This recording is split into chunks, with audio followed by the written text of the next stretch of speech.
Oh, what is up, our friends of film fandom, wherever you may be and however you may be watching and or listening. We appreciate you being here and giving us just a little bit of your time. We are, of course, The Harsh Truth, and I am obviously not Frank. So, yeah, I'll never let I that be known. obviously am. I know, I'm like, we obviously, that way. He's over there. I know how stuff works. I'll point at my own screen. That man right there is obviously Frank. Like I said, we are The Harsh Truth. We are here to tell you a little bit about a little movie called Clerks III. I assure you, there was no time spent in between, like a little under a month, to get this review out. So I would call that a win, and we take those here. Look at that! First in line, there's my own mom, so that's good. Hello. Oh, and then right behind her, my wife. Look at that. The gang's all here. And yet nobody that I'm related to watches my shit for some reason. I have no idea why. Yeah, unfortunately, it's always Casey, which it's not really a high bar. But yeah, what's going on, everybody? Again, like I said, we're doing Clerks 3 and finally rounding out this central star, whatever, of this View Askewniverse. And I would not want to do it with anyone else other than the other hetero life mate, the, Dante to my Randall, the Silent Bob to my Jay, or whatever combination of the two. We have Either Frank way, here with us tonight. it works both ways. I'm just fine with either one. Either one of those comparisons is fantastic. Ooh, somebody clip that. He goes both ways. Yeah, so no, how are you doing this evening? I'm good. I'm good. It's air conditioner's not fixed yet, but it was a lot. It's about 20 degrees, well, maybe about 15 degrees cooler than it had been, so it's not as terrible in my house right now. But air conditioner will get fixed tomorrow, I hope. So, whatever. At least it's not gum in your locks, right? It's a bunch of savages in this town, I'll tell you. What to say? Terrorists got my. It's terrorists. Damn. Yeah, and I'm here, and I'm just full of emotions because, as you guys may be well aware, this was a first watch for me, and I just watched it probably less than 24 hours ago. I have a lot of thoughts, and I have just as many feelings. So, yeah, we're gonna get into that. Where's my thumbnail? There we go. So, like I said, we are here to talk about Clerks 3. Let me scroll to the back of my notes. Good lord. All right. Clerks 3 is a 2022 American black comedy drama film written, directed, and edited by Kevin Smith, starring Brian O'Halloran, Jeff Anderson, Trevor Fehrman, Austin Zajur, I probably butchered that name, Jason Mewes, Rosario Dawson, and of course Kevin Smith himself. It serves as a sequel to the 1994 and 2006 Clerks films, respectively, and is the 9th overall feature film set in the View Askewniverse. In the film, Randal Graves survives a massive heart attack and enlists his friends and fellow clerks, Dante and Elias, Jay and Silent Bob, to make a movie about their lives at the Quick Stop, which started it all. The film had its world premiere on September 4th, 2022, in Red Bank, New Jersey, before its release on September 13th by Lionsgate. With a production cost of $7 million, not including additional marketing costs, the film underperformed, making a total of $4.7 million at the box office, which is kind of a bummer. But I will say this is one of the few times that's irrelevant. On the review aggregator website Rotten Tomatoes, Clerks 3 has an approval rating of 63% based on 126 reviews, with an average rating of 6 out of 10. The site's critics' consensus reads, quote, Clerks 3 isn't even supposed to be here today, but this surprisingly emotional return to the Quick Stop wraps up the trilogy in a fan-pleasing fashion. Somebody's really trying to mess with my my speech pattern here today. So, seems seems kind of mid, kind of harsh, but to people who, like you and me, who hold this, not only this universe but this trilogy close to their heart. So, give me your quick thoughts on Clerks 3 and how it made you feel.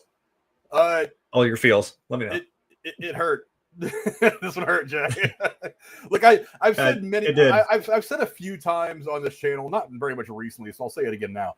I don't cry at movies. There's been a few times that I've been awfully damn close, and yes. This one caught me off guard because I was like, as I first sat and watched the movie, I was like, there's no way that one of them dies. It can't happen like that. Randall has a heart attack. He survives, of course, makes the movie. And then the end of the movie, I'm like, yeah, okay, so there's no more death, right? And then the end of the movie comes, and I'm like, wait a minute, what? Because it hits you with that thing in the beginning. Well, we'll talk about it a little more in depth with the plot. That already kind of hurts. It really is an emotional kick in the balls. And then the ending is just so much more so. It's like, oh my God, why would Kevin Smith make a movie so sad? Why would he take this trilogy that I have loved so much? Because I can relate to it more than I can relate to almost any other movie I've ever watched. And give me such a sad ending, but it is beautiful. It's a great movie. And like I said the other day, we were talking about Clerks II. The Clerks trilogy by itself, from the first one to the second one to the third one, if you can sit there and watch them all in like one 6 or 7 hour block, you will see Kevin Smith's growth as a filmmaker. I mean, he's a great storyteller from the jump, but it's like how he evolves these characters over time. I'm like, Jesus, this is great filmmaking. And then of course he's meta inside meta in this movie, which is typical for him. It's just a fantastic movie overall. Like I can't think of anything wrong with this movie. As much as I hate the way that if it ends for a couple of characters, I still think there's hope somewhere. You're one line of dialogue away from explaining anything for a sequel. But it really is just like a great trilogy. I mean, is it perfect? No, but does it feel just right? Yeah, it really does. This entire trilogy does, including this film. Yeah, I agree with that. I think and I'll beat this joke to death over the course of this stream, but I think I can sum my thoughts on this movie in like one clip. Emotional damage. Yeah, we should have that playing on a loop like every 3 minutes for this entire thing. That's kind of how it is. Yeah, that's how it feels.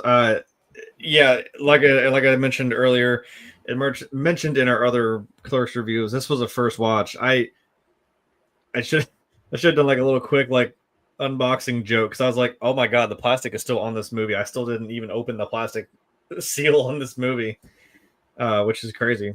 So I think I bought it when it came out. And yeah, there as many times as I've seen Clerks 1 and 2, and I'm like, I know this universe, and I know finality kind of sucks sometimes. Like, you know, I recently showed my wife and one of my friends Firefly, right? And then I'm like, well, we're not done. We still have Serenity. We still have the movie to watch. And I knew what was coming. And if you know, you know. I'm like, there's gonna be some finality to it, and you guys it's gonna hurt. I'm telling you, it's gonna fucking hurt. And I'm like, if I had told you guys that, you wouldn't have watched it. I'm like, no, you just experience the pain and depth and emotion of this movie and understand where I'm coming from. Now you fully understand why there's no more Firefly. Which I hear Nathan Fillion. I hear you. I doubt you're watching, but I feel you. I really do. If you are watching, I mean, thank you for being here. That's cool. I feel your pain, man. But yeah. But I'm like, it sucks when a story has to come to an end, you know. And as much as it hurts, I'm like, there were some things in this where I'm like, you know, I don't know why we went this direction, but then I'm like, okay, now seeing the whole thing, I understand plot wise why some things were in there the way they were. I'm being cryptic, but it'll make sense here in a second. I'll explain myself. Oh, nice. I wonder if my mom is talking about me or my wife, because she bought a shirt recently. It says like my daughter-in-law is my favorite child. I'm like, why do you get top billing now? What the hell? Oh, well, that's what happens when you marry up. So that is actually true. When you marry out of your league, that's one of the things that you run the danger of happening. Ah, damn it! Yep, I got leg swept. Okay, fine. You know what? That's fair though. All right, where's Jesus? All over the place. Where's my notes? All right. Well, I think like you and I discussed earlier, the first plot point. I mean, should it be Kevin Smith? I mean, we've beaten this horse to death, but I mean, I think I changed it to say like maybe. What do you think about like Kevin Smith's work on this movie itself? Like you said, it's growth as a filmmaker, but I mean, if there's any more to elaborate on that, I mean, give me your thoughts on that. Yeah, just from this movie's perspective. As much as I like the first Clerks, there are some things about it that I can tell it's a first-time filmmaker, but it all gets washed away in that film because the film itself is so good. It like I said, it's so much more relatable than a lot of other films, especially if you're in that age range. and you're kind of experiencing the film in your time. But yeah, I mean, Kevin Smith, he hit the ground running. I mean, he was already, it's obvious that he was already kind of a savant. I mean, he went to film school in Canada for like 3 weeks, then dropped out, came home and made Clerks. So either he memorized everything about filmmaking, writing, and storytelling in the 3 weeks that he was in film school, or it was just something that was natural to him. Because, you know, sometimes your brain is wired in a way to where you take to one job but not the other. It's not that one's easier than the other. It's just like that's what you do. But you know, there is no denying that Kevin Smith found the place in the world that he was supposed to occupy. I mean, he is a filmmaker, he is an artist, he is a storyteller, and I think it shows through in all of his movies in some way, shape, or form. Because, you know, we talked before about, and I don't want to put him in too high a class. I don't want to make his ego grow too big. But I mean, talk about Spielberg. Spielberg at this point in his career is just doing things because he hasn't done them before. It's like, okay, I've made Jaws, I've made, you know, all these movies. It's like, what haven't I done? It's like, oh, I haven't done a musical, so I'm gonna go do West Side Story. And what's next? He's gonna do a full-on superhero movie? I mean, he doesn't have to. He's already Steven Spielberg. But it's like same thing with Kevin Smith. It's like he's done. If you look at just the View Askewniverse alone, to say nothing about the other projects outside of that he's worked on. He's done the rom-com with things like Chasing Amy. He's done kind of like the full-blown comedy with you know, the Jay and Silent Bob movies. He did horror with Tusk and Red State. It's like there's not a genre that he hasn't really done in his style and made it fantastic. And, you know, we could wax philosophical about Kevin Smith for days on end. That could be a full weekend podcast where we go for a solid 48 hours. But we have more View Askewniverse movies and other Kevin Smith projects I'm sure we'll talk about in the future. So, I mean, I'll just leave it right there and just say that his storytelling is great. I mean, from the beginning, he was put in the right place in the world at the right time, starting with Clerks and on into his career. He's not the director we deserve, but he was the director we needed. Well, thanks, Batman. I make that Batman reference for him. He'd get a kick out of it. I mean, yeah, I guess we could ask Kevin Smith, like, where do you get all those wonderful toys? Fly, fat man, fly. Oh god, there's another picture. There's Kevin. Yeah, I do see it too. Also, I did not notice that. I see Jay being Jay sneaking a snack in the back of the quick stop. I did not see it the first time. And another one of Elias's looks. Yeah, we're gonna have like a mini Elias fashion show during this stream, I'm pretty sure, because dude was changing outfits every scene. Yeah, for Kevin Smith, yeah, this is I think we said before, like, this is definitely like a magnum opus for him, like, yeah, in Clerks 3, because it's cool seeing this. Well, you know, we say like movies have kind of like 3 acts. I'm like, if you looked at Clerks as like 3 acts, I'm like, damn, you got 3. I mean, progressively getting better, not only just sequels, but just, you know, the films themselves. Well, they compare to Star Wars that way. Yeah, that's fair. Yeah, I guess you could like. I guess 2 is kind of your Empire Strikes Back, and I'm assuming this is Return of the Jedi, which I'm sure Randall would be thrilled to know, since there's only one return, which is of the Jedi, not of the King. Not of the King, it's of the Jedi.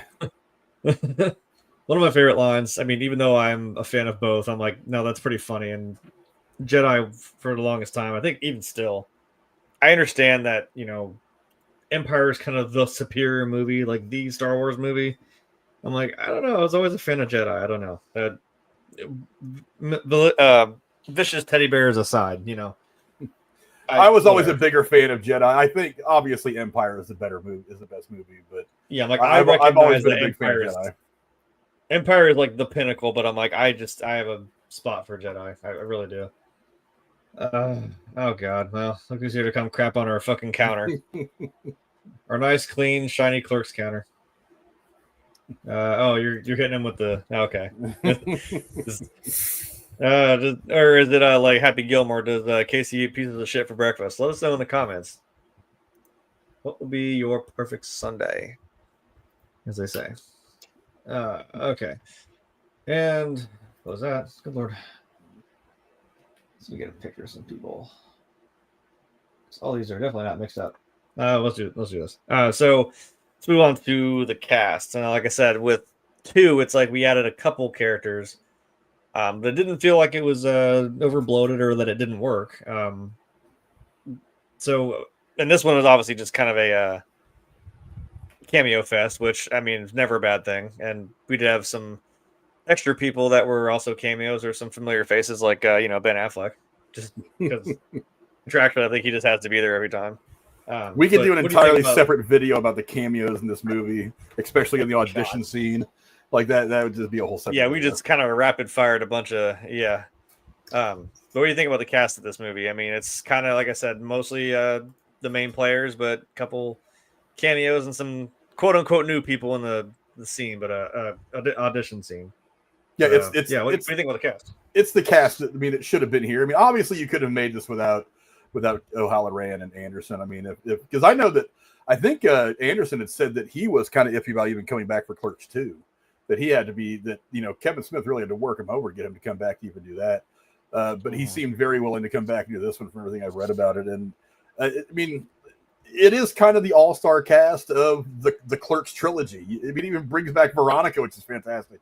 I can't knock the cast of this movie at all. I don't quite understand that kid in the middle. I mean, I know that Randal calls it the silent. He got your own Silent Bob or whatever. He's got his own Silent Bob. He does. And that really kind of what he was for the whole movie, right down to having a big line right at the end of the movie. But yeah, so I never quite understood that, kid. But it didn't take away from the movie. It was funny.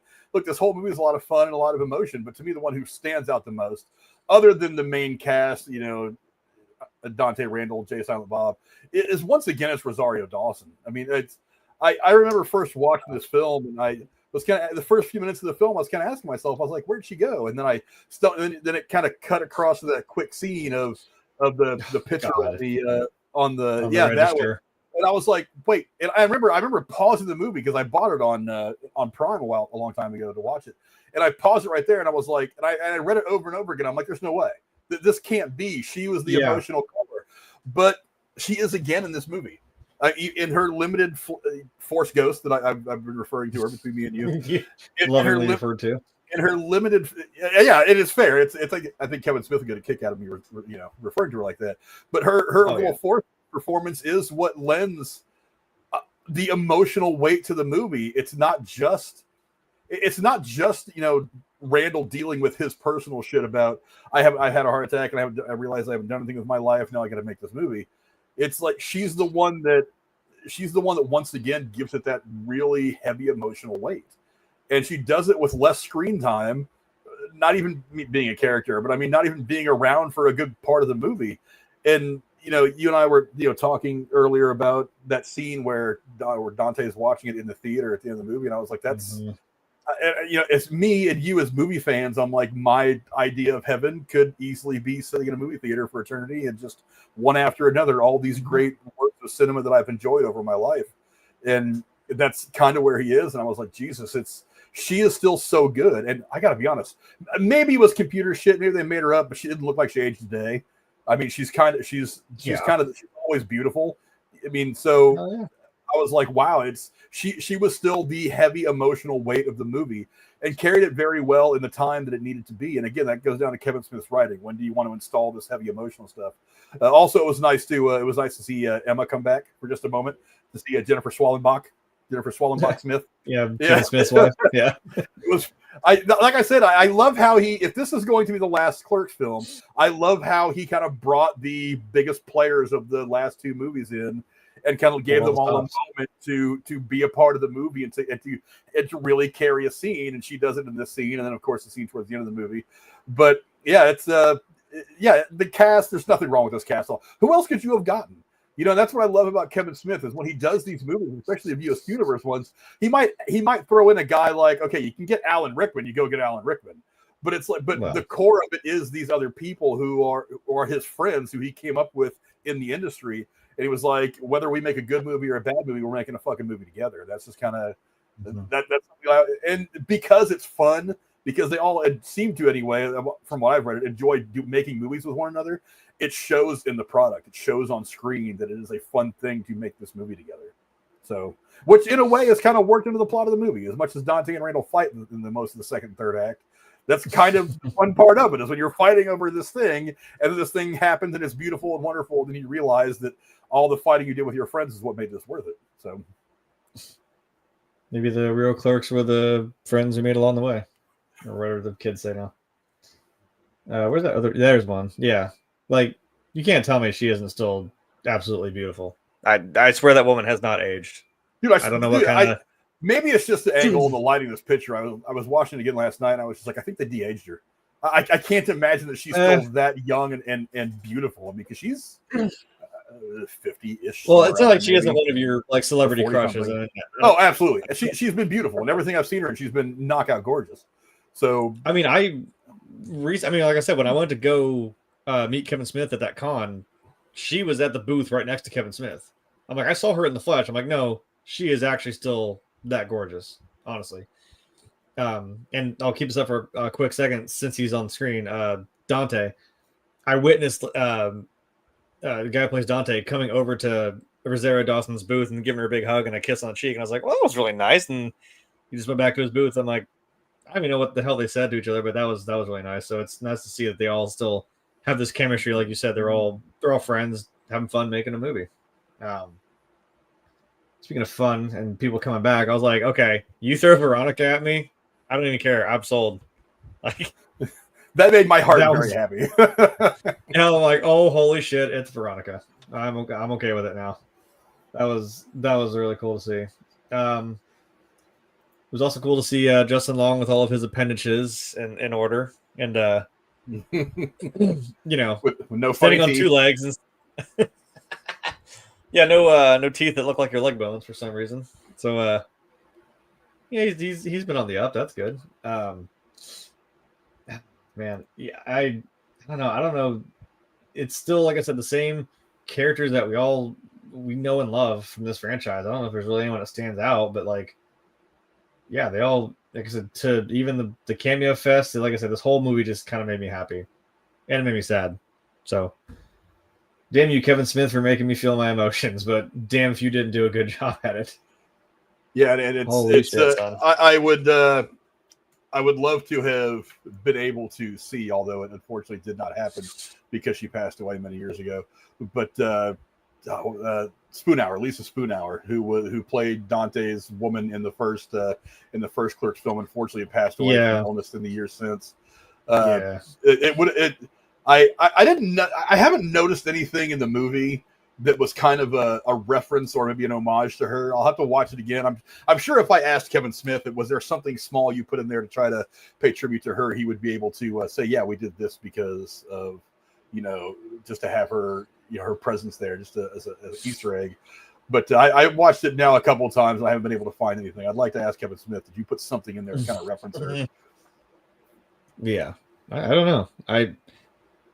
It would definitely warrant another watch. I mean, I would totally go back and watch it. Like I said, I didn't realize Jay was being a goof back there, just eating the damn snacks off the shelf. So, sometimes I catch stuff, sometimes I don't.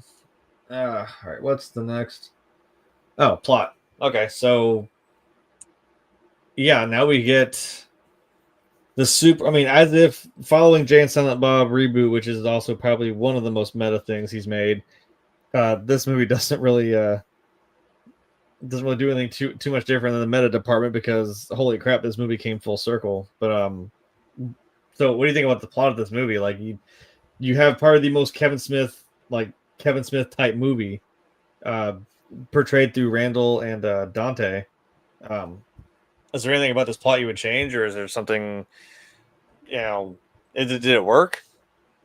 It all just worked together? It worked beautifully, because I realized as I was watching it last night, something it didn't occur to me the first time I watched it. This film is, if you think about it, it's kind of autobiographical for Kevin Smith. I mean, you forget that when the Clerks movie specifically, as he's telling these stories, he worked at this Quick Stop back in the day.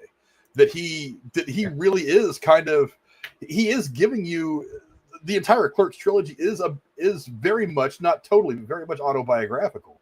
And he even said it, you know, when I talked about The Evening of Kevin Smith, which if you haven't seen it, you really should see it, is that yes. He talks about how Clerks 1 was a view of life in my 20s, Clerks 2 a view of life in my 30s.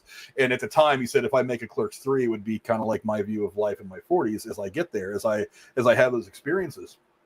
And so all these years, I was just thought he's showing me what he thinks of the world through these lenses of these people. But as I'm watching this movie, you know, seeing that, you know, Jeff Anderson's character is going through the same stuff he did. He had a heart attack and had to decide how he wanted to continue his life from there, what he wanted to do. I was just like, wait a minute, it suddenly hit me. This entire trilogy has really been about telling the Kevin Smith story. And a lot more direct in this movie than maybe it was in the first two Clerks movies. But still, I was like, holy shit, this is an autobiography of Kevin Smith. Not direct, kind of fiddled with a little bit with these characters we've come to love, but I mean, if we went back in time and followed Kevin Smith from, you know, walking out of film school to where he is today, a lot of these things would line up. So, yeah, that's one of the things that makes this plot kind of so crazy is once it hits you that this is Kevin Smith telling you his own story, it hits different. And then to top it off, you know, we've already had Dante and Randal for so many years now. Anytime we can see them on screen together again doing Dante and Randal things, it's going to be awesome anyway. So you factor in that with the realization that we're basically watching Kevin Smith tell you his story.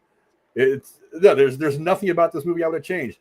I hated the fact that the Becky character is dead, but it works for the movie. I hated the fact that Dante meets his end in this movie, but it works. And as much as I didn't, hold on, wait. There we go. Spoiler. Yeah, spoiler. as much as I didn't want that to be the case, it all worked. So it's like I finished the movie and I'm like, I'm very happy that I went on this ride with these characters and with Kevin Smith. I'm very sad that it ended, but at the end of the day, I feel like I'm better for having watched them all. Yeah, I liked the plot of this, and like I said, when I read the you know, what the critics thought or what whoever thought, is it Oscar worthy? No, but it's like it doesn't have to be. It's, you know, it means something. Obviously, to Kevin Smith. I'm sure to everyone who made this movie, and it means something to people like you and me who just adore this whole wacky universe he's made. I've kind of pulled back and realized, like, over my life, I'm like, you know, there's things that I watched that it's like, this explains why I am the way I am. And Kevin Smith movies are definitely a facet of that. I found the entire series of Ed, Edd n Eddy in friggin' Walmart. And I was like, that explains why I am like when I'm a kid. Kevin Smith kind of gets me through like my 20s-ish there, kind of into my 30s. And there was something else, but I was like, yeah, this kind of explains my... I was rewatching old clips from the skits from Whitest Kids You Know. That also explains a lot about me. That's the high school. That's the block of time in between Ed, Edd n Eddy and you know, Clerks, I guess. But yeah, I don't... It's like, even if you don't know, it's like, man, if you even badly know like the story of like what happened to Kevin Smith, like you see it through this movie. Because like we've said, Randal and Dante are like his vehicles for things that he's gone through in his life. Like you said, the conversations he's had probably with his own coworkers or people in his life. So it was interesting to think of. I thought of it in a weird duality sense that, like, maybe because obviously Randal is the Kevin Smith self-insert where he has the heart attack and he lives and has this kind of different lease on life where he thinks, man, I'm on borrowed time, and like, what have I done with my life other than watch movies and then like go drive golf carts because it centers me for some reason. We play hockey on the roof of the Quick Stop, you know, we'll come back after first period, you know, whatever. So I'm like, that was definitely the obvious meta thing. But then I kind of thought about like Dante. I'm like, I always wonder if like Dante was maybe the other side of the coin, like for Kevin. And I'm like wondering, like, since he had Dante go out and he did not make it through the heart attack that he has, I'm like, man, is that like a, you know, because like I get that psychologically would mess with your head a little bit. We think, damn, I almost died. It's like you feel like you should have been dead because not many people come back from something like that. So I was wondering if that was just a way of saying goodbye to part of it. Maybe it's a weird closure thing, but yeah, that I was not. I knew the Randal thing, but I did not expect the Dante thing. And I'm gonna pull back up one more time because you do not get to jump scare me like 5 minutes into this movie by telling me that Becky fucking died.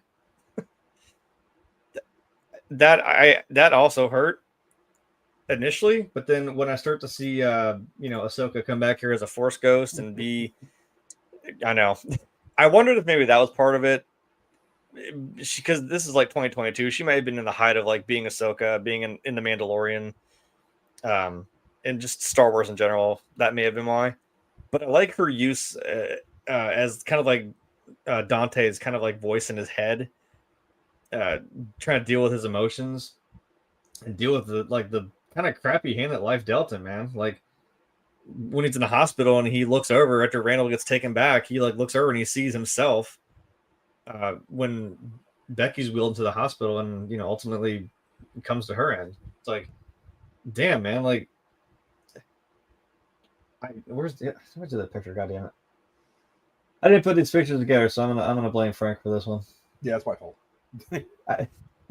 I'm trying my goddamn best here. Where's oh, for fuck's sake, there it is. Yeah, so I understand to the plot why Ahsoka is his dead Force ghost wife, in the afterlife. I kind of get it, and in the end, like I think this may have been when Dante was still on this mortal plane, but I like that they use it at the end with Randal, that he's just kind of watching over him in the same way. So I'm like, maybe we'll have that kind of thing, because again, I know Star Wars is a big part of these movies.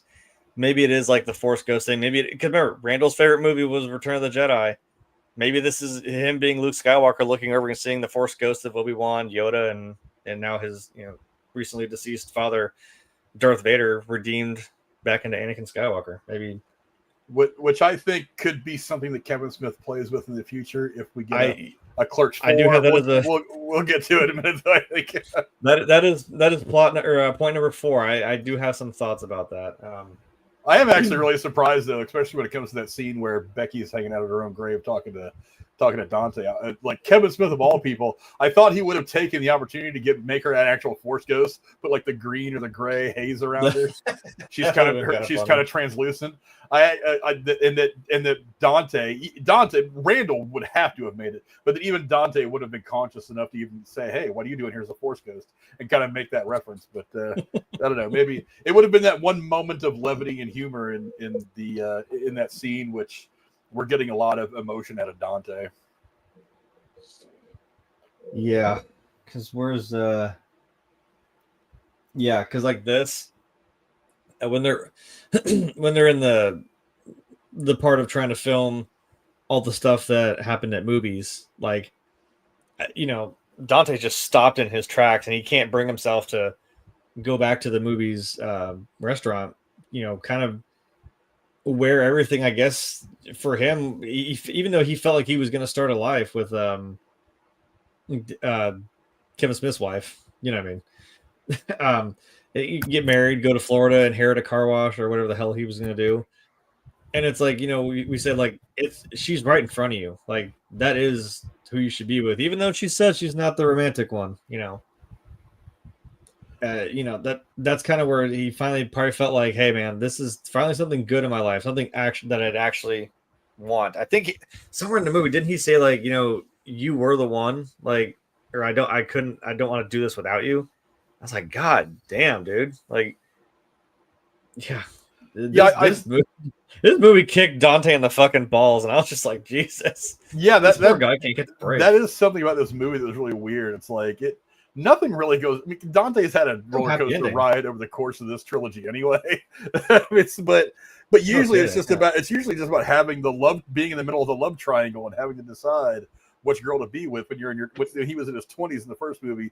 It was all kind of goofy because when you're in your 20s, you're kind of a moron anyway. And then in his 30s, like he had to decide, I have to pick this woman I'm going to spend the rest of my life with. I'm going to build my world around. And then to find out that did not last very long, apparently. Not even long after the end of Clerks II, because apparently The way it doesn't say specifically, but she's still pregnant with his kid when she befalls her accident. So it's like it's not even that long after Clerks 2 ends that things go tragically wrong for him again. Yeah, it's I was really kind of surprised that they still went with that dialogue, that conversation between the two of them at the gravesite, where she continues to say, I don't believe in the love like that. I love my car, I love my mom, but I don't believe in romantic love. I love Lance. I disagree, because at one point we got to this point where you married him and took his damn name. So you had to have believed in it to a point, because you married this man, took his name, and I'm guessing it all happened very quickly after the events of Clerks 2. But had to. Yeah, you believed in that kind of love enough. Why are you still going with that? So I thought it was funny that whether it was her ghost trying to actually talk to him, or whether it was her being the form that his subconscious took, that it was still going to go that route. Because I'm like, you did love him. You did believe in that love. In the end of the day, anyway. You know what it kind of reminds me of too, not just like a Star Wars reference. It kind of reminds me of like what Vanessa is to Deadpool. Like, even though she's like dead, she's still kind of that anchor for him. Yeah, that kind of voice of reason for him trying to do what he does. And it's like that kind of felt very similar. That could be a reference too. I don't know. I don't know how Kevin Smith's mind works. Well, I mean, there is a parallel. There is a parallel between Dante and several superheroes, not all of them, but several. Like a lot of superheroes have that one person that keeps them from falling off the emotional or psychological cliff. Because the sun's getting real low. Yeah, for the Nolan Batman movies, it was the character fucking the girl Rachel. Dies. Rachel. It was Rachel that Dawes. character. Yeah, it was that character. Superman has Lois Lane as that one person that kind of gives him a reason to feel like a human instead of a Kryptonian. You know what I mean? And like I said, not all comic book characters, but some do. They're like, Wonder Woman has Steve. The hell his name is Steve Rogers. Steve Rogers. Trevor. Chris Pine. Yeah, I got wrong. Yeah. Chris. So it's, and that's kind of what she was to him. Is she kind of was that character, the one who was trying to keep him from going off the deep end. So even when he does meet his untimely end, it's still, for him, it's a peaceful ending. He's leaving on his terms. He's leaving happy, which is why which is why that scene is so beautiful at the end of the theater. He's leaving happy. My heart broken fucking too was right there. Like you're talking about. Dude, find someone who looks at you the way Dante's looking at Becca right there. Oh God, yeah, exactly. That right there is a man at peace. And I gotta tell you, it's like, as much as I just love everybody in this movie, like what Brian O'Halloran has done throughout this entire series, he deserves an honorary Oscar. He's never going to win one. He's never going to be considered one of the great actors. And maybe he couldn't play Shakespeare. Maybe he couldn't play Gunga Din. Maybe he couldn't play, James Bond. Maybe he couldn't play one of these great characters. But damn it, he has been awesome as Dante through 3 films, and maybe even more if you consider the cameos. But I mean, this moment right here, it's like, God, Brian O'Halloran was, I said earlier, Kevin Smith was put on this world to do what he does. I am so glad that we had Brian O'Halloran and Jeff Anderson, for that matter, because any 2 other people, this might not have worked the same way. There's something about these 2 that in these roles that is just perfect. This is where they should be. And like I said, that scene where he's looking at Becky, I was like, that's a man at peace. That's a man who has struggled to find peace throughout the course of his life. And right there in that moment, he has it. And I think every man has that one moment in his life where he just kind of he looks at what's in front of him. He goes, I'm here. I'm happy.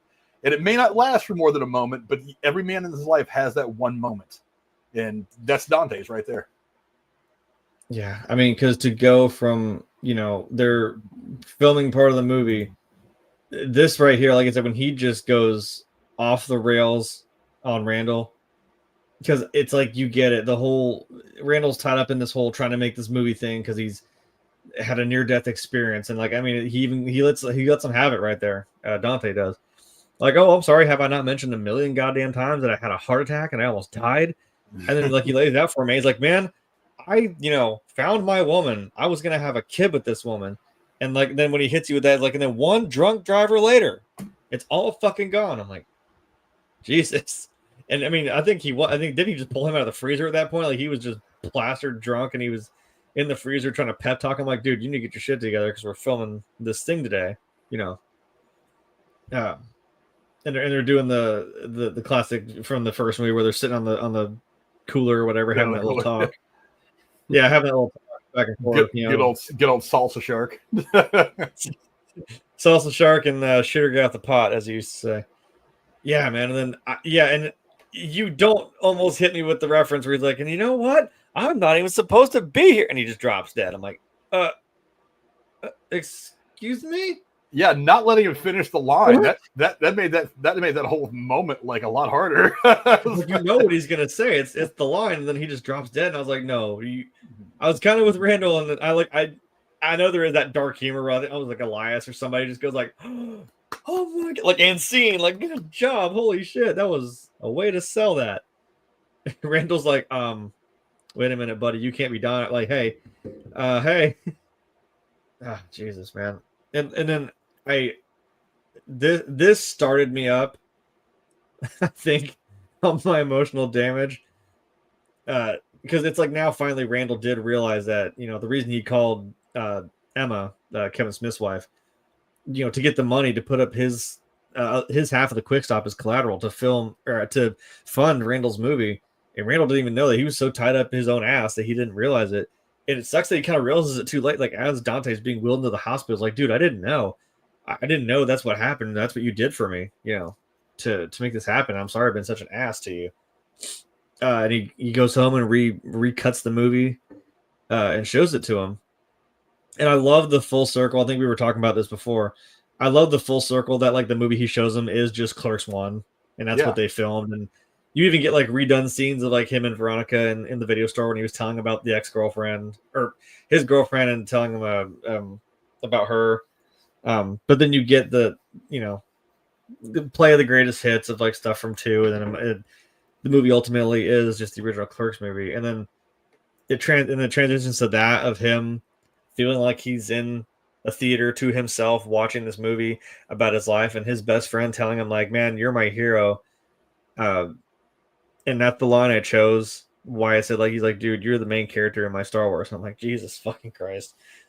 Hold on. Where's that? Emotional damage.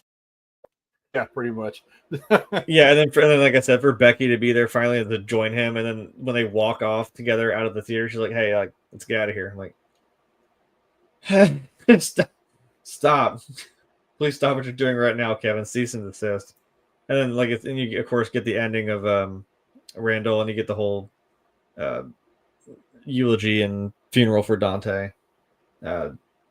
Saying goodbye to a character and saying goodbye, I guess to the series. Like that's a good segue, I guess, to go into.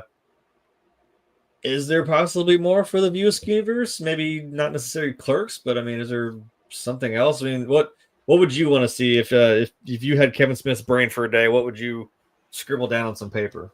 I'd say it's about a 99% chance that we're not going to see another Clerks movie. I mean, I think that Kevin Smith's made it pretty clear to this point that, you know, especially given the events of this film, that, you know, Dante and Randall are done. At least Dante is. But I feel like Kevin Smith's always going to be like, he's one of those guys that wakes up in the morning, has a really crazy idea, bangs out a script over a week, and he's like, holy shit, I got it. I don't think that the idea for another, we're going to see Kevin Smith do more Clerk stuff. I mean, it's more View Askewniverse stuff. I think as long as there is breath in his lungs, he's always going to have an idea or two that eventually he's going to, you know, write out a treatment or something for it and be like, okay, this sounds great. I'm going to go ahead and write out a full script and see what happens. But I wouldn't be surprised at all if we get 20 years down the line and, you know, God willing, we still have Kevin Smith around and he's still active and doing stuff. He's going to be like, you know what? I'm going to go ahead and call Jeff Anderson, who I hope is still going to be around, and Brian O'Halloran, who is probably going to still be around. And we're going to show like how things have been going for Randall over the last 20 years. And we're going to get a Clerks 4 where it's going to look like Grumpy Old Men. It's going to be like his version of that movie. We're going to have and we're gonna have like Jeff Anderson kind of like dealing with getting old, and maybe he's finally got married, had a kid, and settled in, and maybe he even became a filmmaker. He kind of went the route that Kevin Smith did. He had become a famous filmmaker and was doing panels at Comic-Con and shit. And then one day, while he's trying to deal with maybe his own mortality and understanding that he's got more days behind him than in front of him, that's when old Dante comes back and we get the full Force Ghost treatment. He's glowing. he's in the Jedi. He's in the Jedi robes, and he's helping. That'd be awesome. And he's helping Randal come to grips with the fact that he has not only lived most of all of his life, but he's lived a good life. That, you know, through all the chaos of, you know, donkey shows at movies and knocking over caskets at funerals, that you know, as he stands there before him, he has put together a life that he should be proud of. That they opened the Quick Stop again and ran it as their own business on his suggestion, something that wouldn't have happened probably without him bringing it up in the jail cell in Clerks 2. That you know, that their lives together and that their lives individually were significant and meant something to a lot of people, and that would be another great emotional note to strike and kind of a great finale for these two characters. Again, I doubt we're going to see that. That's kind of in my head canon. That's where I would take things if I were him. But it's like I don't see him feeling the need to run back to Clerks at any point. Is he going to do more View Askewniverse stuff? Probably. I mean, Tusk 2, I think, is coming, right? Maybe? He's been talking about Tusk 2 for a long time. He's been talking about Dogma 2, a Dogma sequel. Now that he's got the rights back to it, and they're re-released, they're actually re-releasing Lionsgate. I texted you that Kevin Smith panel from Comic-Con this weekend. I don't know if you listened to it yet. But I saw part of a thing from him from Comic-Con. I don't know if it was that, but I'm going to take a look at that later. Yeah, that's the entire like hour and 10-minute Q&A that he did at Comic-Con over the weekend. Okay. But I saw the ending then. Yeah. He talks about how there's a steelbook coming out from Lionsgate of Dogma. Ooh. And I'm like, I'm already like, and I was throwing my wallet at my phone. And I was like, just take my money. I want one. Take my money, please. But yeah, so. And I've heard that he wants to do a sequel to Dogma. I don't think he's ever really going to be done with Jay and Silent Bob as long as he's active in filmmaking or television. I think we'll see Jay. Maybe they won't carry their own film again, but I mean, I think we'll see Jay and Silent Bob here and there again. And like I said, he's one of those guys that he's going to wake up one morning with an idea, and that idea is going to light a fire under his ass. And next thing you know, we see Clerks 4. Next thing you know, we see a Tusk 2 or. You know, Jay and Silent Bob go to the space or whatever. I mean, it's just, it's just going to be, I like one of the things that makes Kevin Smith great is he makes movies that he wants to watch. He gets making these movies. He's like, I made a movie that I think I will sit here and enjoy. And I think that's one of the reasons why so many people like us have enjoyed them, because it's not trying so hard. Movies try so hard to be good. Making a good movie is one of the hardest things on the planet to do. Making a movie and hitting a big league curveball, they're damn near impossible. It's like I don't know how a Spielberg goes out there and makes a Jaws or E.T. or something. How does Lucas make a Star Wars? How does anybody make one of these great films that has stood the test of time, whether by accident or how does it happen? If you could bottle that, I think Kevin Smith's bottle of make good movie juice would be one of the hottest selling things in the market, because I'll take the case. Thank you. Yeah, he's an honest filmmaker. He's just make movies that I want to watch that I think are awesome. And because he's a very normal kind of down to earth guy, the normal down to earth people, which is, you may not realize it is the vast majority of the movie going public is just regular down to earth people. They resonate with those kinds of people, and so they make good money. But they don't put the marketing into a Kevin Smith movie like they do a DC or Marvel or Star Wars or whatever.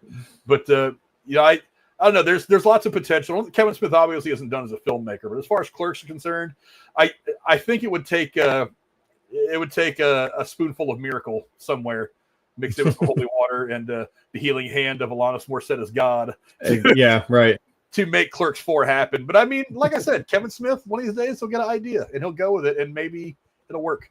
Maybe we'll see it in 10 years. Maybe he'll be like, Randall's about to become a father.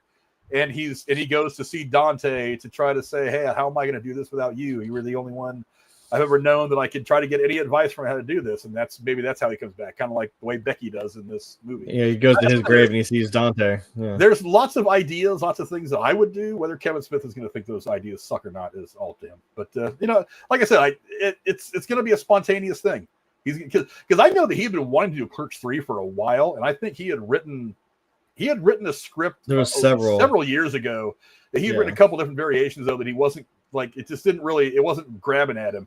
And then I don't know if that was pre or post heart attack, but then he ended up coming up with this idea of I'm going to have Randal have a heart attack, and then all this happens, and maybe that was the thing that kind of cracked the story for him. I don't know, but maybe I don't know. There's a lot here, so.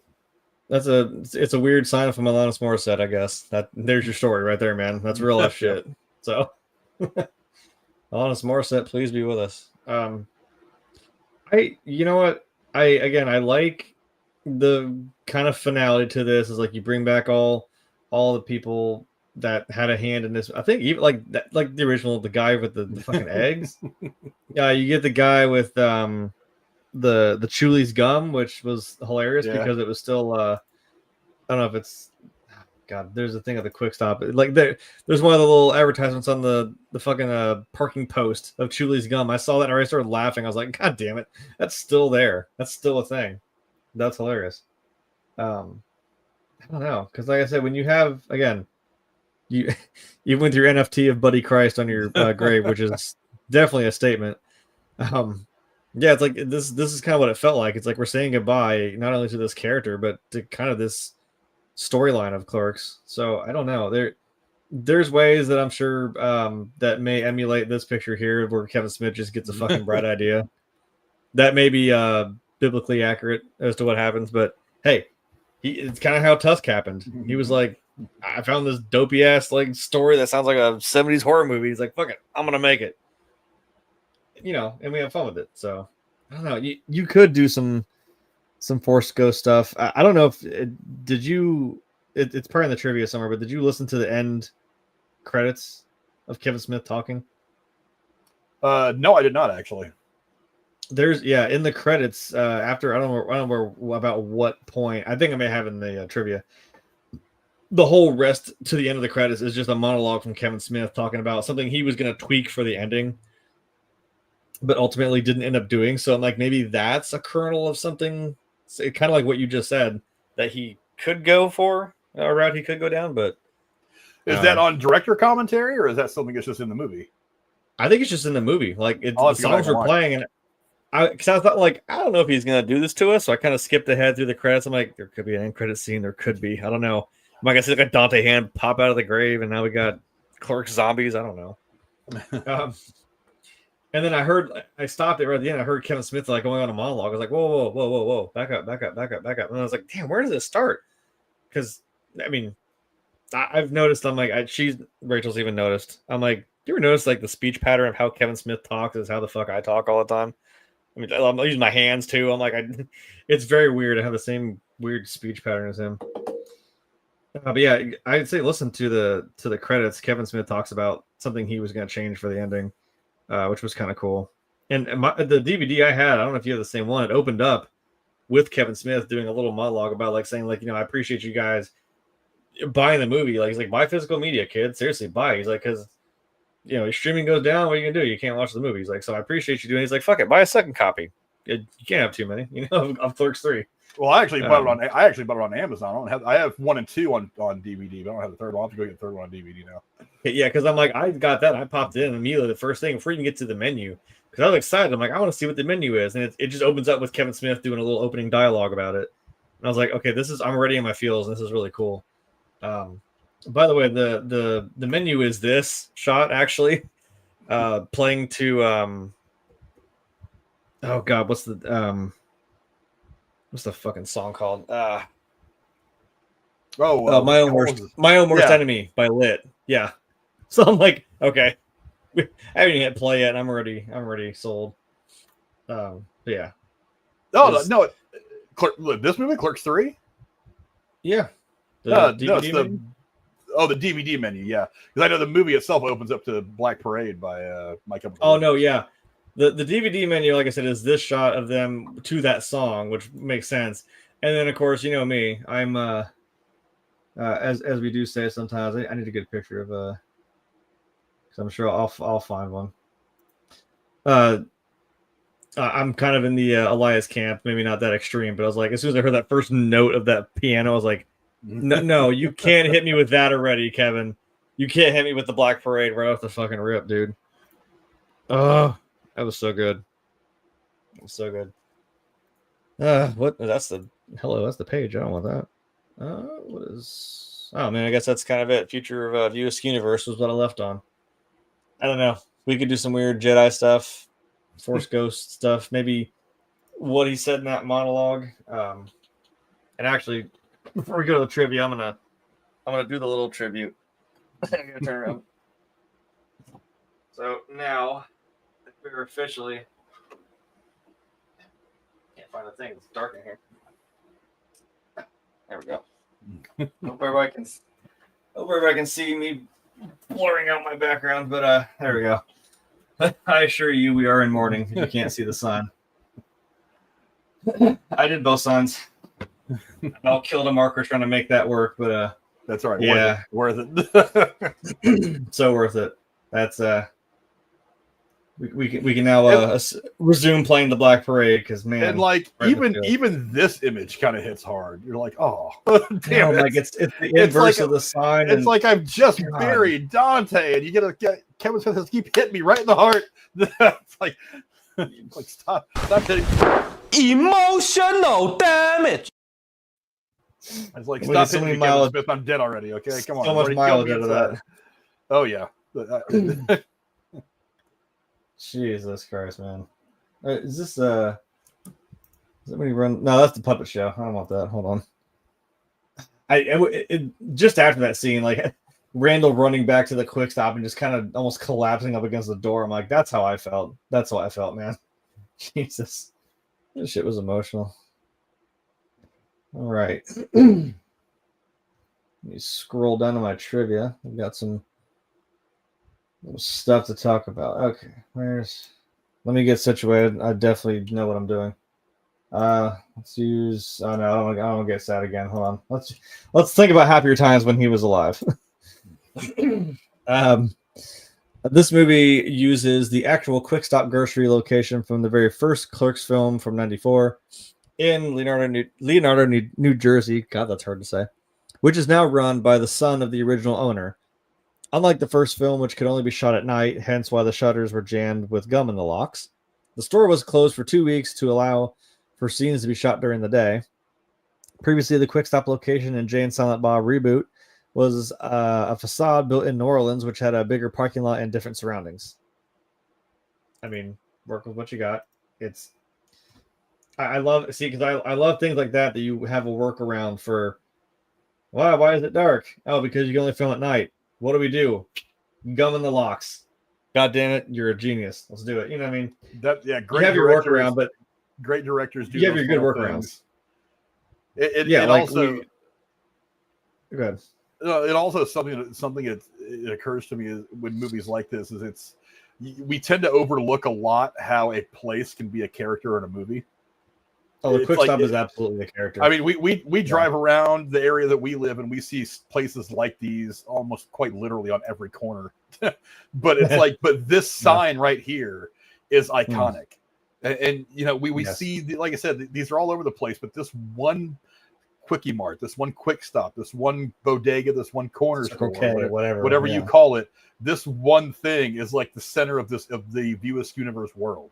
This is the bright shiny star at the center of all of it. This is where it all starts. This is where everything orbits around this little corner store and video store, now THC weed store in Leonardo, New Jersey. Yeah, Leonardo, New Jersey is the center of this universe that everything spins around. And, you know, it's funny because I tell people that there are certain cities in movies that are kind of a part of the character. It's like New York is a character in every movie that's based there. Chicago is a character in a movie because those cities are so uniquely what they are. Whereas like LA, you can all you got to do is point a camera in any direction that looks like any other city. I think Miami's probably kind of unique. But yeah, I mean, this Quickie Mart, this Quick Stop grocery store is a character. So the shutters being up or down matters from scene to scene. Yeah. It seems so small and trivial, but after you've watched Clerks, you realize how significant that is to the watching experience. Yeah.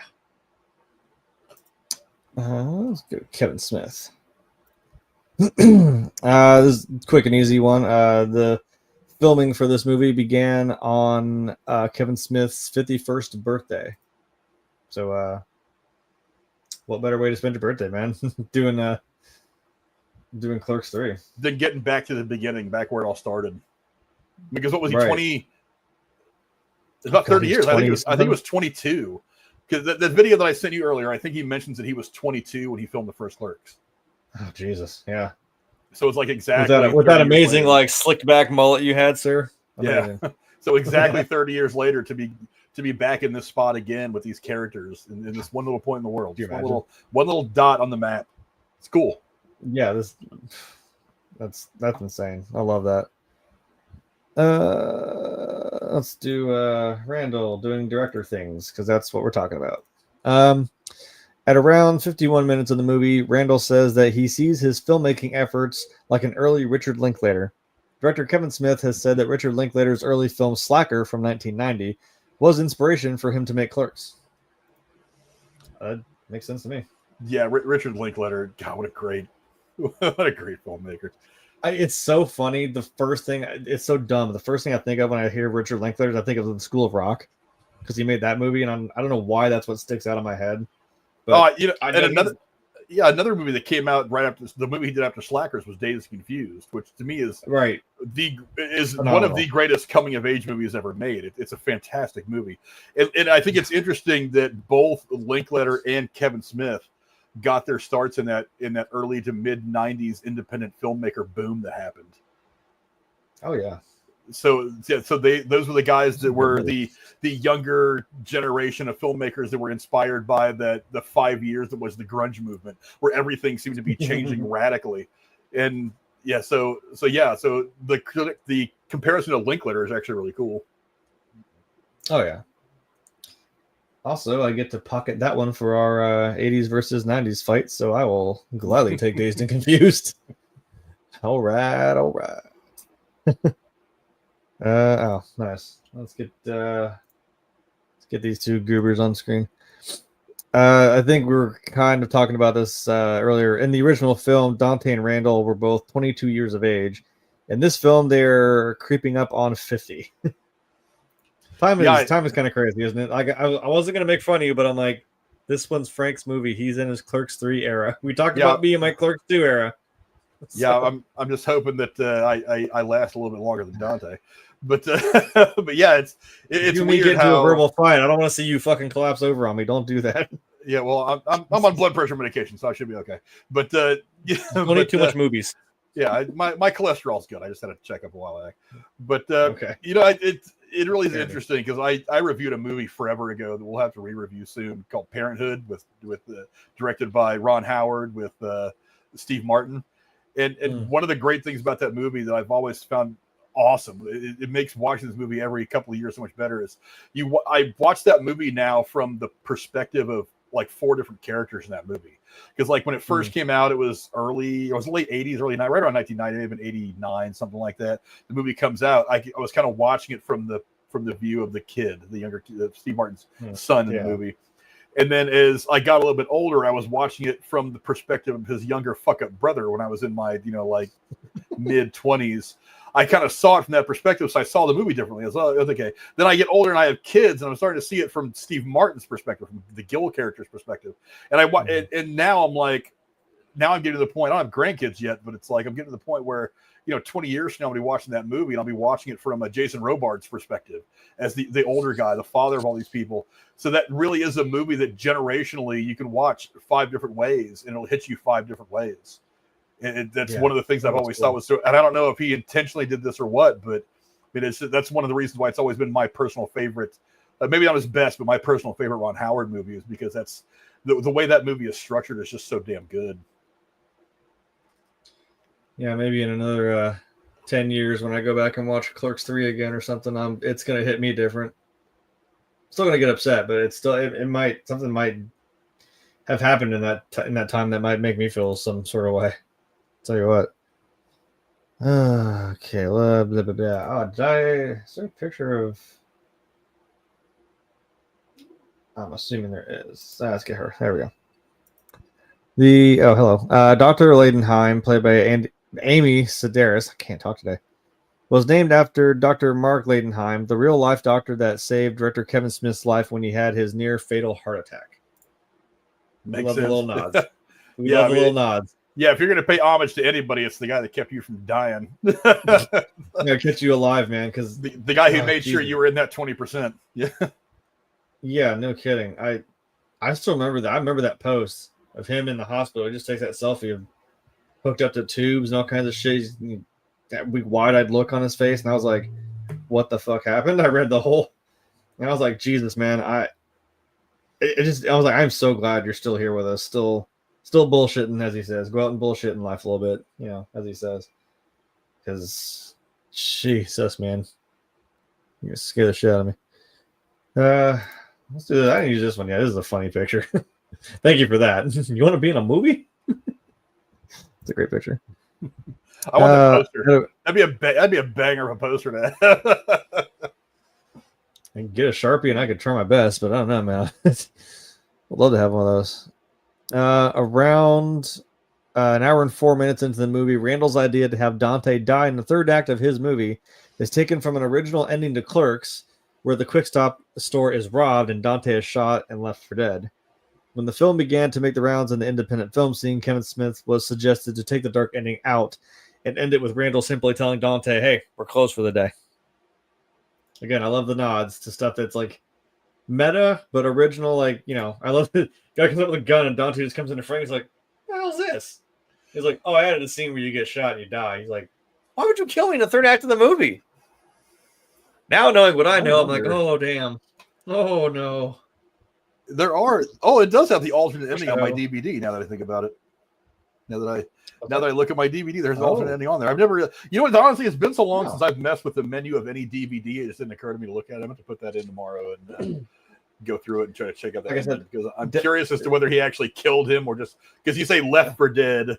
Does that mean he survives, or because that would have been a weird ending? I'll have to go look. Like I said, definitely. Like I said, with Clerks 3, Kevin, the way he talks, the way he builds me up, and I just get really inspired to do shit. He mentioned that too. He's like, "Dude, this is me." He's like, "I even have to come here before the menu to tell you, like, this DVD is just chock full of like behind the scenes stuff, all kinds of cool shit. So go check it out." I'm like, "Don't, Kevin. I'll run through this whole DVD.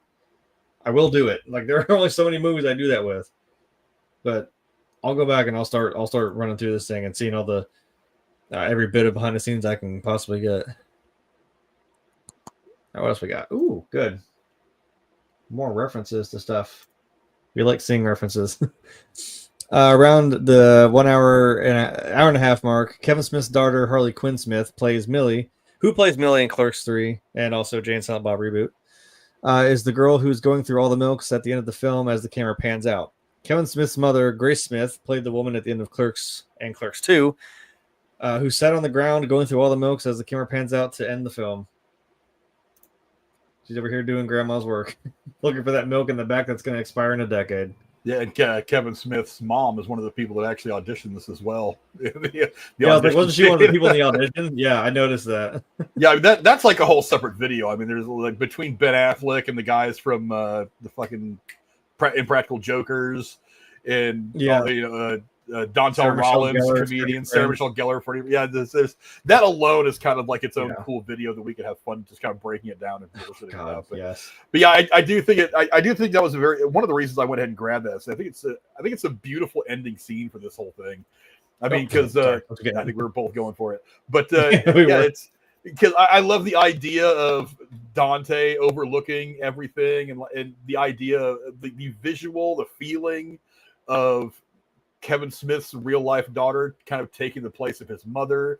It kind of the future is bright. The future it's in good hands. I think that's kind of what he's trying to say with this shot right here. I think it's very emotional. I also think it's funny that rather than going through regular milk, she's going through oat milk because her and Kevin Smith are both vegan. So they're vegans, I noticed that. So I think that's kind of a funny little Easter egg, for those of you know.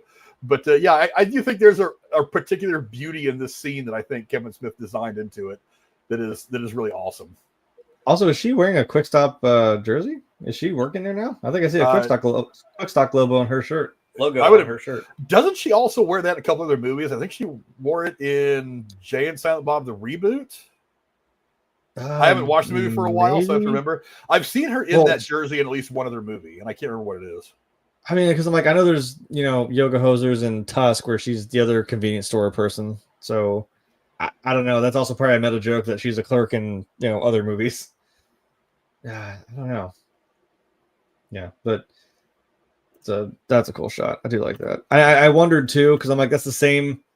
You're even something as simple as that little pan down the aisles of the quick stop, and I'm like, damn, you're still hitting me with my emotions. And I was waiting. I'm like, wait, is it gonna turn to black and white? I was like, wait, how are we ending this? And then I see her. I'm like, you know what?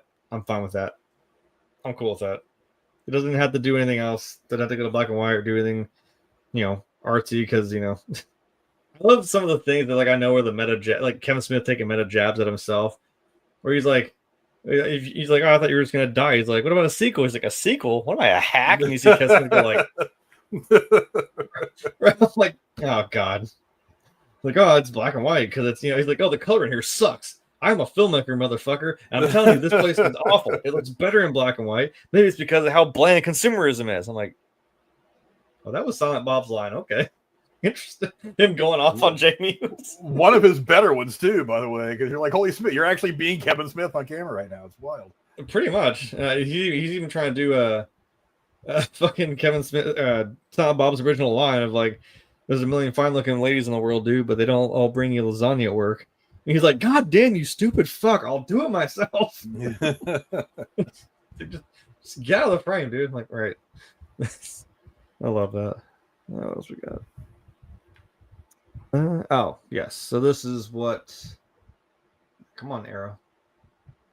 This is what... kind of what I was alluding to. Around... Okay, so about 5... If you figure hour and a half is the end of the movie, about 5 minutes into the credits. During the credits, an audio message from Kevin Smith reveals that after the events of the movie, Randal goes on to create more movies while still running the quick stop well into his 90s. Wait a minute. Read that again. Look, I know. I listened to it and I had to take it all in. I was like, holy crap, dude. During the credits, an audio message from Kevin Smith reveals that after the events of the movie, Randal goes on to create more movies while still running the quick stop well into his 90s. At which he finally admits that his life and career have been gratifying because of the customers. Which is obviously an opinion heavily disputed in the first Clerks movie, because as he so eloquently put it, his job would be great if it weren't for the fucking customers. Yeah. A line that I've said many, many times. Yeah. So, yeah, to give it a little more context, he does say that, like, he went with the simple pan out, and you see Harley Quinn Smith going through the milk.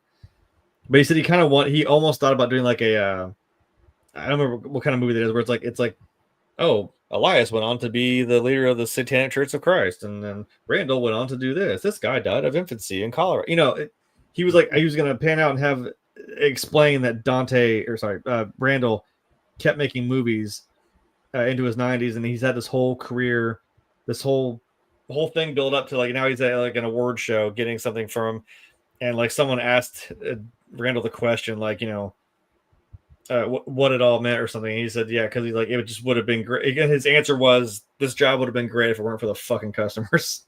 He was going to end on that. I was like, that'd be a funny sign off, is having a really old Randal at the end of his life and his career winning awards, and that's what he bomb drops them with, was like, yeah, the job would have been great if it weren't for the customers.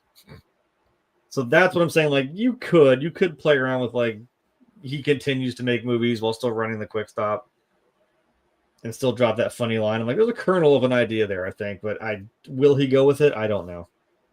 That does kind of go in line with the idea that I had earlier that, like, 20, 30 years. Because when you said that, I was like, we'll catch up with Randal. I'm like, interesting. You're not far off.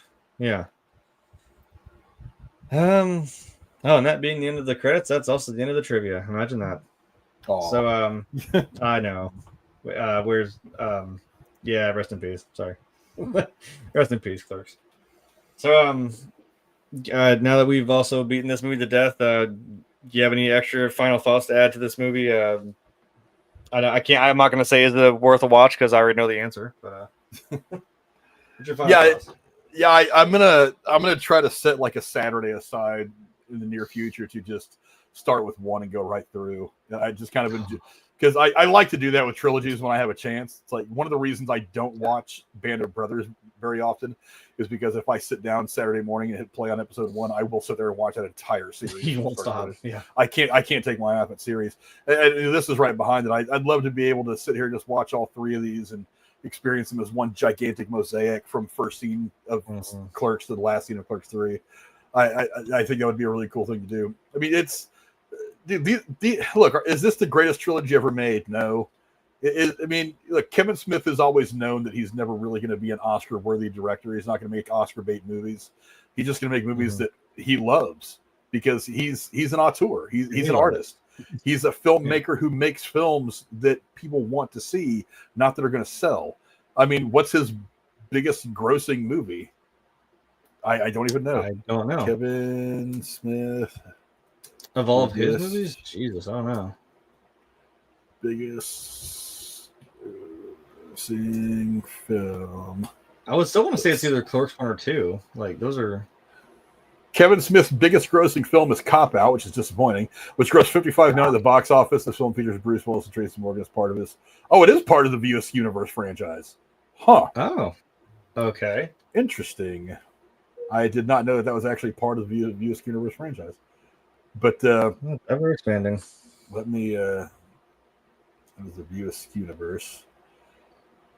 What is in the View Askewniverse? Clerks, Mallrats, Chasing Amy, Dogma, Jane Silent Bob Strike Back, Clerks 2, the super groovy cartoon movie, the reboot, Clerks 3.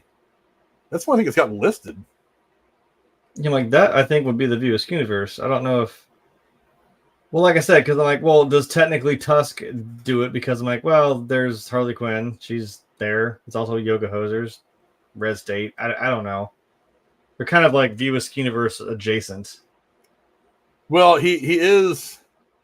He does. I would even say like Fanboys, like they're in that, but that's not really a View Askewniverse movie. It says related films, drawing files. I do not know about that one. That was Jason Lee. Okay, Scream 3, which I don't know if that's really a related film. Zack and Mary Make a Porno, very much is. It was written and directed by him. And Madness and the Method, which is a crime comedy film directed by starring Jason Mewes. So I haven't seen that one yet. But you know what I kept thinking that was the joke they kept throwing out when they're like, "Hey, we're filming the movie here. You guys making a porno?" I'm like, is that a Zack and Miri joke? Because they keep making that joke. Because Jay Mewes was in that movie. I don't know if that was the joke.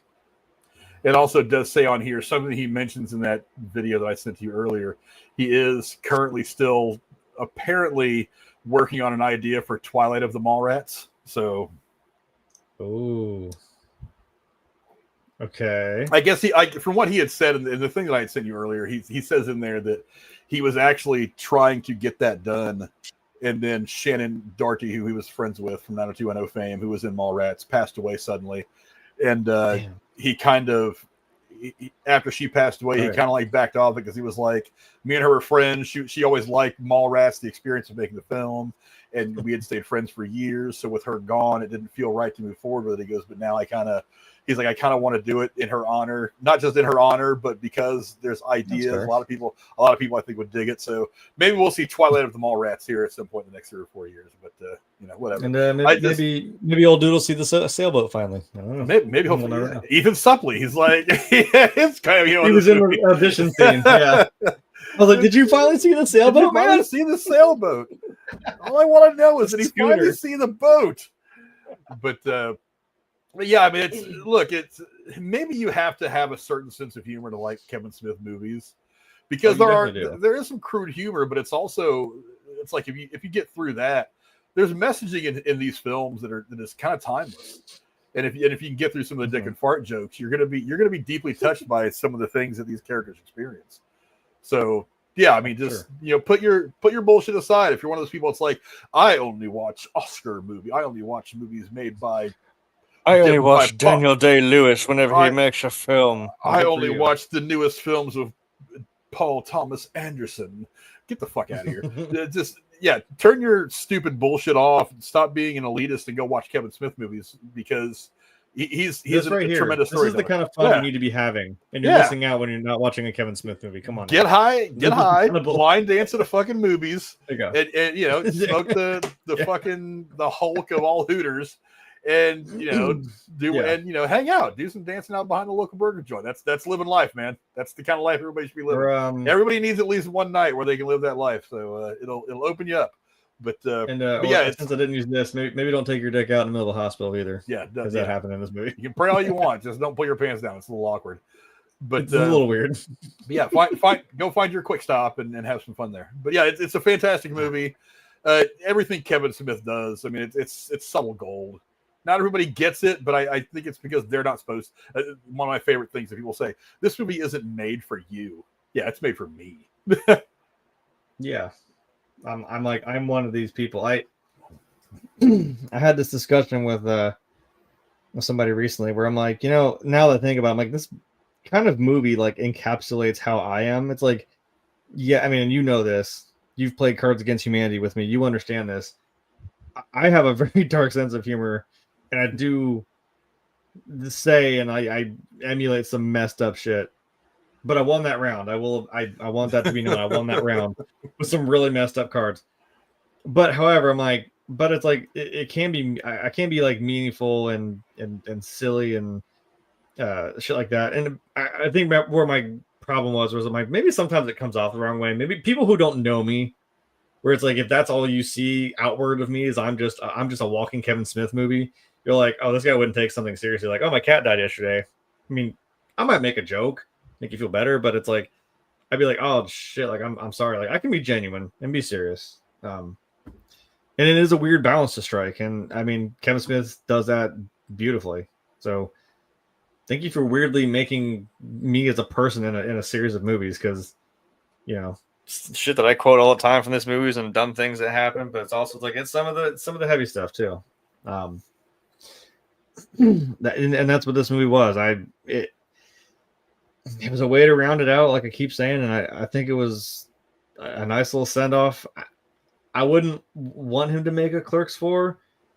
Like I said, I feel like even if it had ended at 2, I would have been fine with that, because I'm like, I was not okay with. I'm like, okay, and then you immediately leg sweep me with Becky dying. I was like, what the hell, dude? You don't just off screen kill her like that. And then, but there's like, as I watched it again, I understood the narrative of what she was supposed to mean to the story and to Dante. So yeah, I like this movie. I can sit back, like you said. I could just, like Frank casually asks me one day to, hey, you want to watch Endgame? I got 3 hours. Okay, sure. Fuck it. Do you ever just casually watch Endgame? No, you don't. But when you do, you sit down and do it. I don't think anybody casually watches a 3-hour-long movie, but well, I mean, if you're one of those weirdos who, if you watch like Gone with the Wind or something like that, like a 4-hour movie, you are a dedicated person. I will say that. But yeah, I would like to try to experience that now too. Now, not have it as disconjointed. I could watch all 3 movies like right in a row and just have have this whole experience play out in front of me.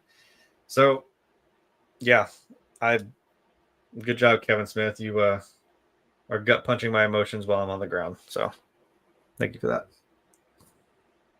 I think that's trivia. That's final thoughts, and we can start wrapping this shit up. Put a bow on it, send it up for Christmas. What have you got going on the internet coming next week? I may do. What are we doing? I may do a video this weekend. It wasn't a good enough movie to do a full review on, but I want to talk about it a bit. I might do like a little solo review of Happy Gilmore 2. It was a fun movie. It's not nearly as good as the first, but it was fun. I might do that. I might do a couple of things over the weekend to try to help put a little bit more content. I've been knocking around the idea of doing some Patreon only stuff, but I don't really feel like I want to do that. I put all the stuff out for all of us to enjoy. I'm not trying to make money on YouTube or anything. So, but I might do a short solo review of Happy Gilmore 2. I might do some. I've had it in my head. I might do some short solo reviews here and there of obscure movies that I love that I want to do quick reviews on, but maybe aren't big enough for like to get the whole crew together to do a big review on them. But yeah, other than that, Tuesday we'll be here to do. I got to be honest. I kind of want to do Naked Gun and Weapons next week because they're both getting killer reviews. I don't know. I know we'll probably do Naked Gun. We're definitely going to do Naked Gun on Tuesday. I think Naked Gun is Tuesday. That movie just looks too fun. I have to go see that this weekend. I'm here for it. And then maybe at some point, maybe next week we'll do Weapons, because that movie is getting really great reviews as well. I've heard a lot of really good things about it. Every time I see a trailer, it looks really good. And there's a lot of promising stuff about both those movies. But yeah, Naked Gun is definitely what we're doing on Tuesday. I've been curious as to what this movie is going to look like since they announced it. And the trailers have just been fantastic. So we may do Naked Gun Tuesday, and then do like the original Naked Gun from the 80s on Thursday, just to kind of like get them both done. I think that might be fun. Like I said, I wasn't sure what the movie was going to bring. Otherwise, a night like tonight, we would have done the original Naked Gun leading up to the new one.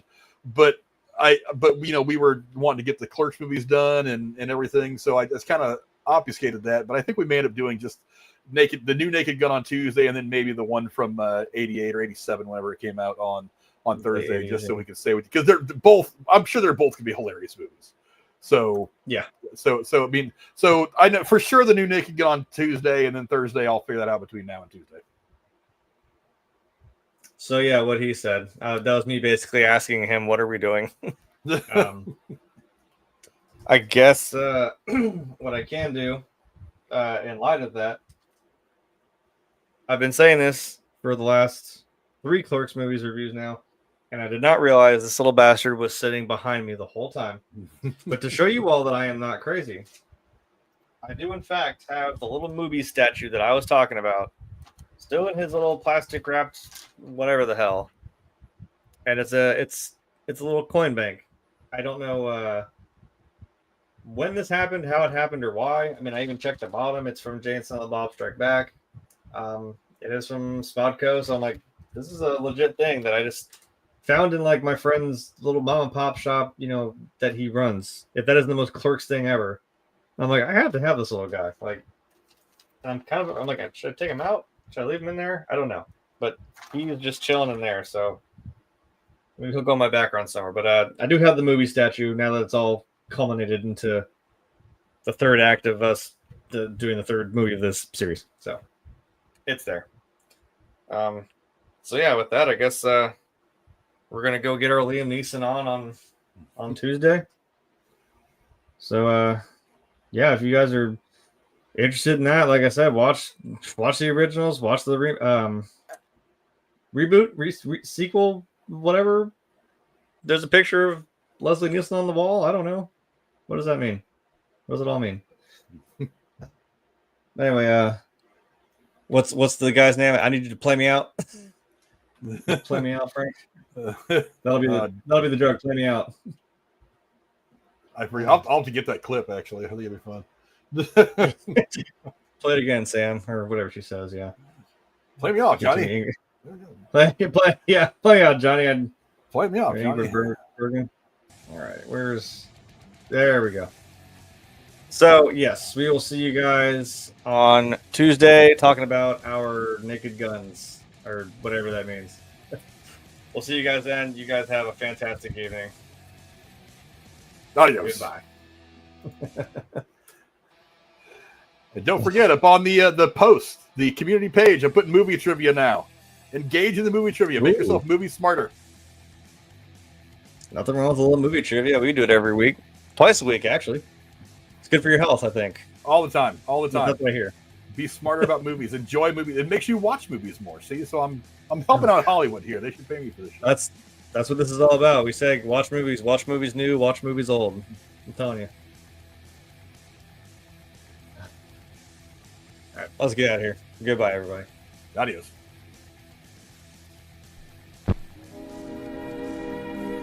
And now, folks, it's time to say goodnight. We sincerely appreciate your patronage and hope we've succeeded in bringing you an enjoyable evening of entertainment. Please drive home carefully and come back again soon. Good night.